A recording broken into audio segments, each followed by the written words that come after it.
are painting tonight, or I am rather. This material we got, so we had these planks, we cut them down to 82 inches at height. Tongue and groove pine, like hardwood, heavy duty pine. We got them for free with the camp. They were about to throw them out. So all this siding material, gorgeous pine plank, zero cost. So that shows you how cost effective you can make this. And this has been a work night. This is your typical work night. The dirt, the work stuff thrown over here, the dog stuff over here. We just got this new trundle bed. It folds out to a queen, which is really neat. So now we have like a couch and then a bed in such a small space.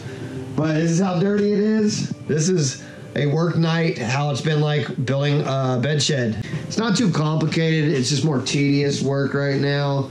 Like I said, these grooves is what I've been doing just to show you the depth of those. The depths of these, the only way to get inside is with a brush. So you basically have to paint the entire place and all the grooves and then go back and roll it. So it's slowing down the painting process. It's actually taking a lot of time, more time than putting insulation in and stuff like that. Pretty soon we'll be done. About 70% of this is done, and then we'll be able to have everyone over here who wants to stay in the Little Guy Max and hang out here at camp. So we're looking forward to spring in Georgia. Just getting out there camping in the weather, the gorgeous weather that we're going to be having. Hopefully in the spring when it stops raining.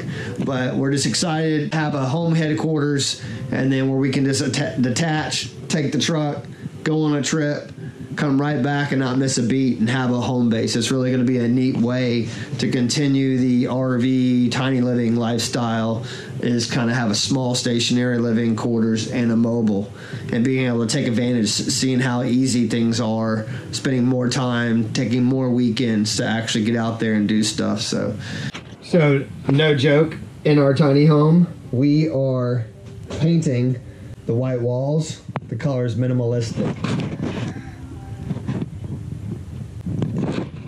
So even in our paint colors, we choose the minimalistic lifestyle. I had to share that. The paint fumes are getting to me. It's pretty strong in here, but that's pretty unique. You know, you find a white color called minimalistic. So let's go.